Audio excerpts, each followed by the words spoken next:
제자들에게 와서 조반을 먹어라 라고 말씀하시던 그 주님은 이제 조반을 먹은 그 제자들에게 내 양을 먹이라 라고 말씀하십니다. 15절 말씀을 보면 그들이 조반 먹은 후에 예수께서 시몬 베드로에게 이르시되 요한의 아들 시몬아 네가 이 사람들보다 나를 더 사랑하느냐 하시니 이르되 주님 그러하나이다. 내가 주님을 사랑하는 줄 주님께서 아시나이다. 이르시되 내 어린 양을 먹이라. 세 번이나 주님이 반복해서 내 어린 양을 먹이라 라고 말씀을 하셨습니다. 내 양을 먹이라, 또 내 양을 치라, 이런 표현으로 말씀을 하셨죠.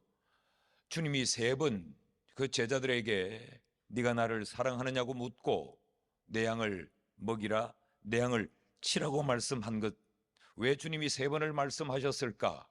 베드로가 세 번 부인한 것 때문에 그것을 기억나게 하기 위해 주님이 세 번 질문하셨다라고 종종 생각하는 분들이 있습니다. 그러나 지금 본문은 주님께서 베드로의 허물을 들추어내거나 베드로를 곤궁에 빠뜨리거나 베드로를 추궁하는 내용의 말씀이 아니고 그 베드로를 다시 원래 있어야 될 자리로 그를 이끌어 세우시기 위한 내용의 말씀입니다. 만약 주님이 베드로를 다시 세우시는데 세 번을 질문하심으로 베드로가 세 번 부인한 것을 기억나게 해 그를 아주 고통스럽게 만든다면 너무 잔인하지 않습니까? 이건 추궁하는 본문이 아니고 그를 회복시키는 본문이에요. 그렇다고 하면 주님이 세 번이나 반복해서 나 사랑하느냐고 묻고 내 양을 먹이라고 하는 말씀은 주님이 그를 다시 양을 먹이는 본래의 자리로 그를 세우고자 하는 간절함이 있기 때문에 주님은 세 번을 반복해서 물으셨던 것입니다. 이 대화의 목적이 뭔가? 다시 제자의 자리로입니다. 이들은 제자의 신분을 망각했고 이들은 사명을 망각했고 주님과의 그 관계에서도 이들은 철벽같이 단절되어 있었던 상황이라 주님은 다시 그 제자들을 제자의 자리에 세우기 위해 이 대화를 주고받고 계십니다. 양을 먹인다, 양을 친다라고 하는 이 말은 돌보고 살핀다라고 하는 동일한 의미의 다른 표현이에요. 이 말씀은 내 양을 먹이라라고 하는 이 말씀은 교사가 해야 될 사역과 일치합니다. 교사는 뭐 하는 사람이냐? 주님의 양을 먹이고 주님의 양을 치는 사람이죠.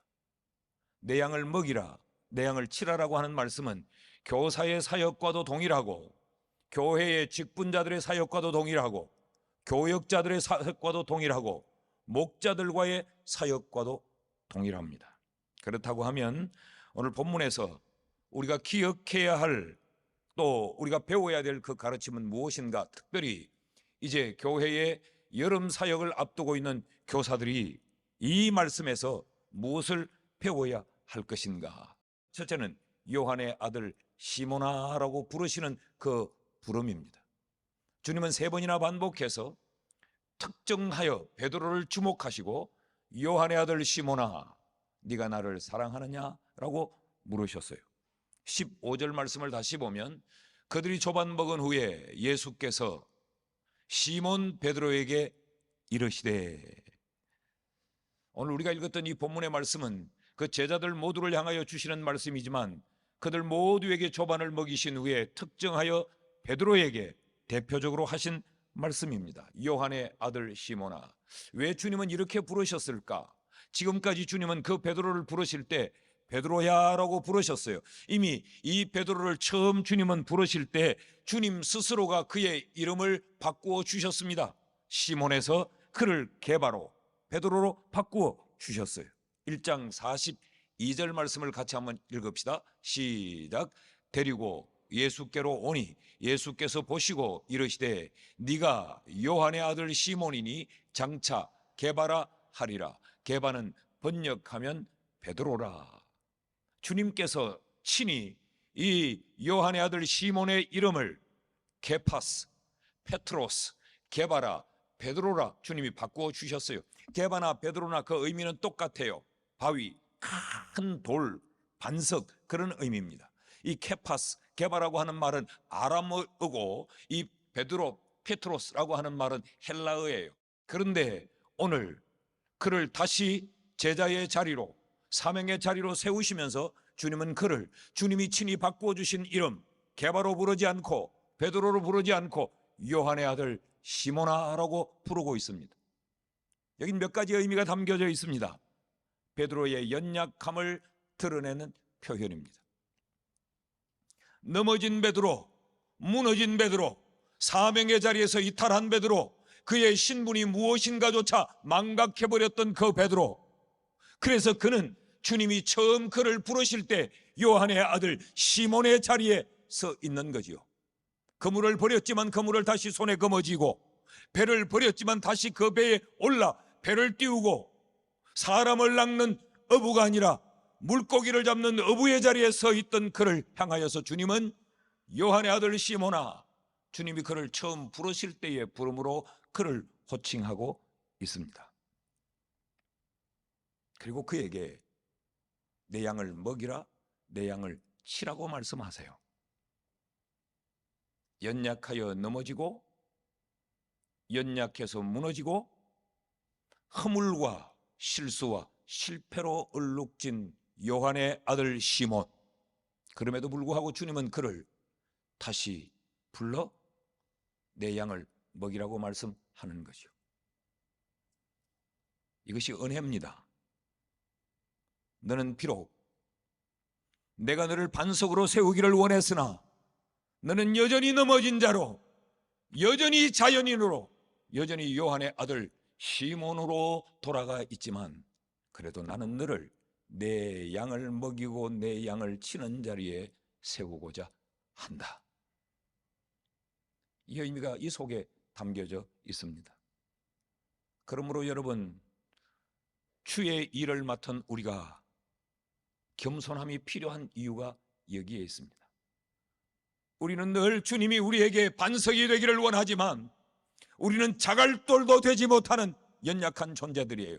늘 넘어지고 늘 자빠지고,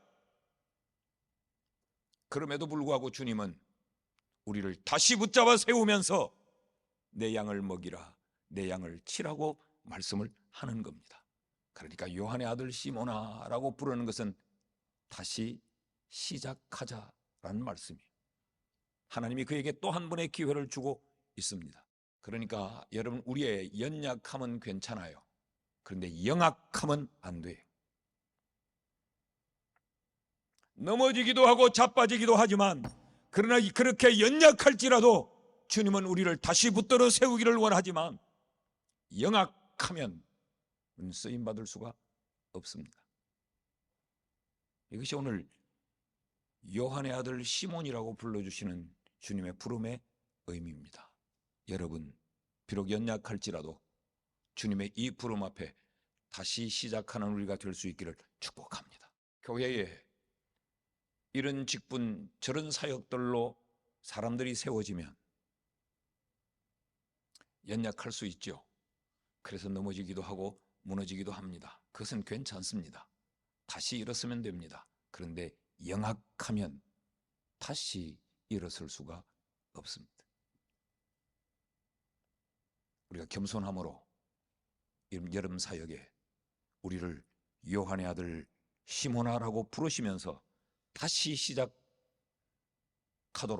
주님이 세워주시는 은혜에 우리가 감사함으로 주님이 원하는 자리로 우리 모두가 나아갈 수 있기를 축복합니다. 둘째로, 요한의 아들 시몬아라고 3번 반복해서 부르심과 동시에 그 요한의 아들 시몬에게 주님은 3번이나 반복해서 네가 나를 사랑하느냐라고 물으십니다. 이 주님의 말씀을 좀 연결해 보면 이런 겁니다. 시몬아, 나 사랑해? 그러면 내 양을 먹여 라는 말씀이죠. 그러니까 양을 먹이는 일, 주님이 원하는 일꾼으로서의 가장 절대적인 필요는 뭐냐? 지식이 아니라는 겁니다. 경험이 아니라는 겁니다. 노숙함이 아니라는 겁니다. 우리의 체험이 아니라는 겁니다. 여러분, 인간이 하나님을 알면 그 지식에 하나님을 얼마나 담을 수 있겠어요? 우리가 하나님을 경험하면 우리의 경험에 하나님을 얼마나 경험할 수 있겠습니까? 우리에게 경륜이 있다면 그 하나님에 대하여서 우리의 경륜이 얼마나 넓고 깊겠습니까? 주님은 우리에게 우리의 지식도, 우리의 경륜도, 우리의 경험도, 우리의 다른 그 어떤 것을 묻는 것이 아니고 너 나 사랑해? 라는 단 하나의 질문을 던지시고 내 양을 먹이라 라고 말씀을 하십니다. 무슨 말입니까? 주님을 사랑해야 주님의 일을 할 수 있다는 것입니다. 여러분, 교회 일은 영악한 사람의 머리로 하는 것이 아니에요. 세상에서 따를 대로 따랐던 세상 경험을 가지고 주의 일을 하는 것이 아닙니다. 땅에 뿌리를 둔 세상의 지식 가지고 주님의 일을 할 수 있는 것이 아니고 주님을 사랑해야 주님의 일을 감당할 수 있습니다. 세상에는 좀 미련해도 돼요. 좀 덜 영악해도 돼요. 주님 사랑하는 데는 미친 듯 주를 사랑하는 주님의 사랑꾼들이 될 수 있기를 축복합니다. 자, 그렇다면 사랑이 뭔가를 알아야 사랑할 수 있지 않겠습니까? 주님의 질문을 좀 주목해 보면 주님이 3번 네가 나를 사랑하느냐고 물으세요. 근데 이 3번의 질문은 2번은 주님이 같은 의미의 사랑의 물음을 던지시고 3번째 주님이 사랑의 질문을 던지는 것은 좀 다른 의미의 질문을 던지고 계십니다. 15절의 말씀을 한번 띄워주면 이런 글자가 신약 성경이 기록된 글자입니다. 주님이 이렇게 물으셨어요. 시몬, 야누, 요한의 것 시몬아, 아가파스 매, 아가파스 사랑하느냐, 매 나를, 필레온 투톤. 여기 필레온이라는 말은 more, 더, 그리고 여기 써진 투톤이라면 이것들이라는 거예요. 요한의 아들 시몬아, 이것들보다 더 나를 사랑하느냐라고 주님이 질문을 하세요. 그러니까 주님이 여기서 네가 나를 사랑하느냐라고 말할 때 이 사랑이라는 이 말은 아가페 사랑입니다. 조건과 모든 상황을 뛰어넘는 사랑, 주님이 우리를 사랑하는 그 사랑을 말해요. 그런데 여기 베드로가 뭐라고 말하느냐? 나이, 큐리에, 나이라는 말은 예스, 그런 말이에요. 내 큐리에, 주님, 내 주님. 그리고 필로세, 필로, 사랑합니다. 세, 너를, 당신을.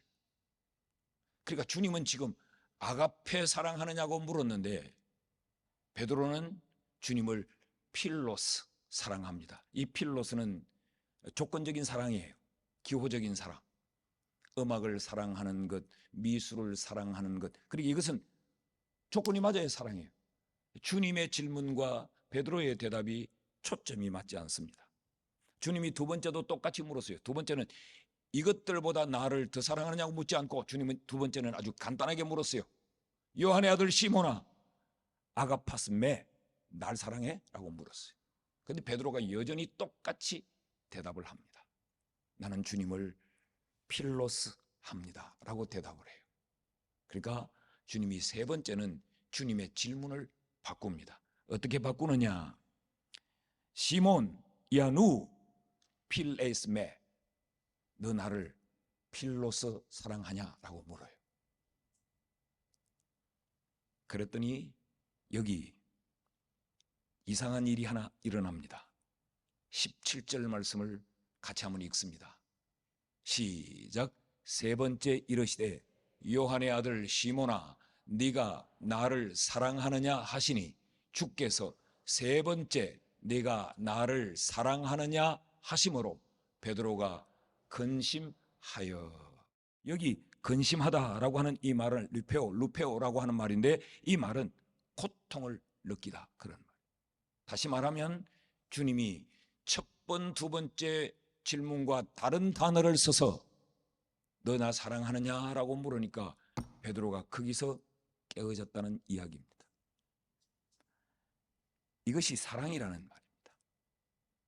여러분 보십시오. 주님이 세 번째도 똑같이 주님이 아가페 사랑을 요구했다면 주님과 베드로는 끊임없이 평행선을 달렸을 거예요. 주님은 아가페를 물었고 이 베드로는 필로스를 대답했고, 근데 주님이 베드로의 눈높이, 베드로의 수준으로 주님이 질문을 바꾸십니다. 베드로는 주님을 아가페 사랑할 수 없었던 거죠. 그래서 베드로는 나는 주님을 필로스 합니다 라고 말했어요. 그러니까 주님이 세 번째는 너 나 필로스 하니? 라고 물었더니 베드로가 거기서 꼬꾸라집니다. 여러분, 사랑은 일방적인 요구가 아닙니다. 사랑은 상대방의 눈높이와 수준에 맞추어 주는 것, 그것이 사랑입니다. 베드로가 말하지요. 내가 주님을 사랑하는 줄 주께서 아시나이다. 주님 모든 것을 아시오매 라고 하는 이 말은 직관적으로 경험적으로 아는 것을 말해요. 내가 주를 사랑하는 줄 주님이 아시나이다. 이것은 지식적인 알을 말해요. 앞에서는 에이도라는 단어를 쓰고 뒤에서는 기노스코라는 단어를 써요. 그러니까 베드로가 주님 앞에 완전히 항복해버렸다는 겁니다. 주님, 내가 더 이상 무슨 말을 하겠습니까? 주님은 나를 겪어보고 경험으로도 아시고 주님은 주님의 지식으로도 주님은 나를 아시지 않습니까? 라고 여기서 베드로가 무너집니다. 그렇다면 여러분, 주님은 우리에게 네가 나를 사랑하느냐고 물으세요. 우리가 어떻게 해야 주님을 사랑하는 것입니까? 우리는 지금까지 늘 주님이 내 수준에 맞추어 주기만을 요구했습니다. 주님, 내가 이거 필요해요. 주님, 난 이래요. 주님, 내가 지금 이래요. 늘 주님을 내게 맞춰주세요. 내게 맞춰주세요. 내게 맞춰주세요. 주님은 우리를 맞추시려고 하늘 보좌를 버리고 이 땅에 오셨어요. 죄인된 우리와 맞추시려고 주님은 십자가에 죽으셨어요. 그 주님이 우리에게 묻습니다. 너 나 사랑해? 이 말씀은 너도 내게 좀 맞추면 안 되겠니? 라는 이야기입니다. 사랑하는 여러분, 주님을 사랑한다면 이제 주님의 원하심에 우리가 맞출 수 있기를 축복합니다. 주님의 원하심에 맞출 수 있어야 우리가 주의 일을 감당할 수 있어요. 셋째로, 주님이 요한의 아들 시몬을 3번 반복해서 불렀고 네가 나를 사랑하느냐를 3번 반복해서 물으시고, 그리고 그에게 3번을 반복해서 내 양을 먹이라고 말씀을 하십니다. 여러분, 우리가 기억해야 될 대단히 중요한 말씀입니다. 내 양을 먹이라, 내 양을 치라. 여기에 방점이 먹이고 치는 것보다 내 양이라는 데 있습니다. 그러면 우리에게 필요한 것이 있습니다. 그것은 헤아림이 필요합니다. 무엇을 헤아려야 되느냐? 주님의 뜻이 뭐냐? 내가 맡아 있는 이 학생들이 주님의 것이라면 주님이 이 학생들을 어떻게 하기를 원하시는가? 주의 뜻을 헤아리는 것이 반드시 필요합니다. 주의 뜻이 뭔가? 주의 뜻을 분별하지 못하면 주의 것을 주님의 원하심대로 세워갈 수 없는 거죠. 사랑하는 교사 여러분, 주의 뜻을 헤아리는데 열심할 수 있기를 축복합니다. 헤아림이 우리에게 필요하고 또 하나는 내려놓음이 필요합니다. 내 하고 싶은 대로, 내 고집대로, 내 생각대로, 내 좋은 대로 하는 것이 아니라 주의 원하심대로 해야 한다면 나를 내려놓아야 그것이 가능합니다. 철저하게 우리는 우리의 자아를 내려놓아야 주님이 우리에게 맡긴 양들을 주님이 원하는 뜻대로 양육할 수 있습니다. 이 내려놓음이 필요할 뿐만 아니라 또 하나 우리는 책임을 져야 됩니다. 주님의 것을 내가 맡았다고 한 것은 책임이 동반됩니다. 그래서 마태복음 18장 6절 말씀에 누구든지 나를 믿는 이 작은 자 중 하나를 실족하게 하면 차라리 연자맷돌이 그 목에 달려서 깊은 바다에 빠뜨려지는 것이 나으니라. 이 연자맷돌은 우리 시골에서 손으로 이렇게 쌀을 갈고 콩을 가는 그 맷돌이 아닙니다. 연자맷돌은 소가 돌리는 맷돌입니다. 이게 무슨 이야기입니까? 맡은 자에겐 책임이 요구된다는 거죠. 달란트의 비유가 우리에게 이런 것을 가르치고 있지 않습니까? 반드시 결산의 날이 온다라는 것.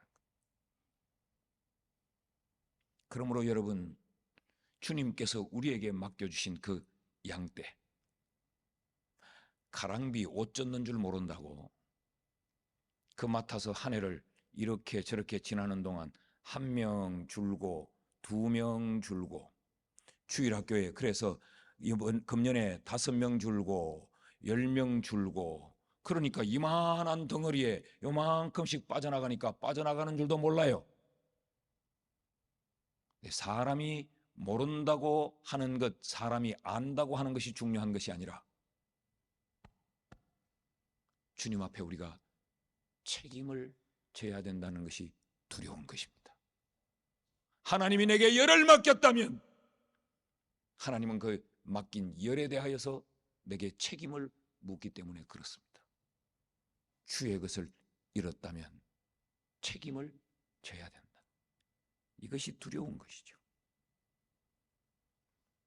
사랑하는 여러분, 여기 실족한다라고 하는 이 말, 이건 이 스칸달리조라고 하는 이 말은 잘못 인도한다 그런 이야기입니다.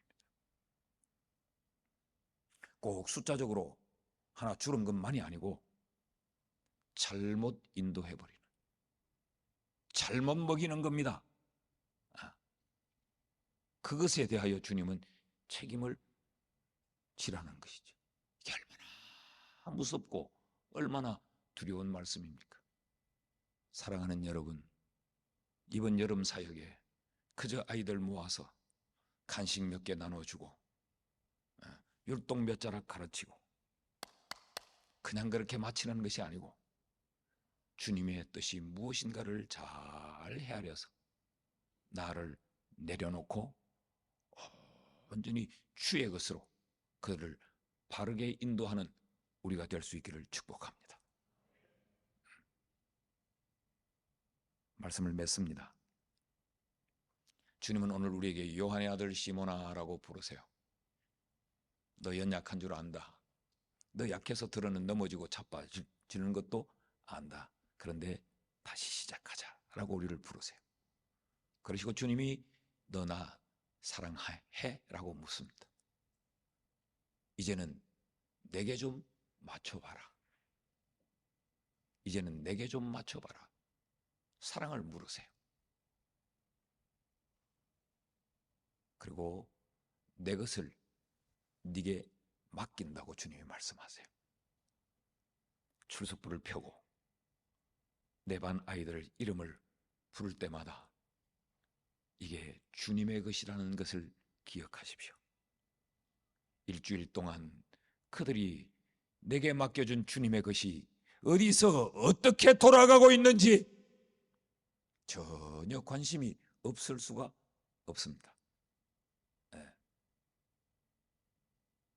주님이 내게 맡긴 것이기 때문에. 다시 한번 코로나로 느슨해져 버렸던 우리 1년, 3년, 5년, 10년 교사하는 것으로 너무 익숙해서 그냥 그렇게 습관적으로 사역을 해왔다면 다시 새 마음으로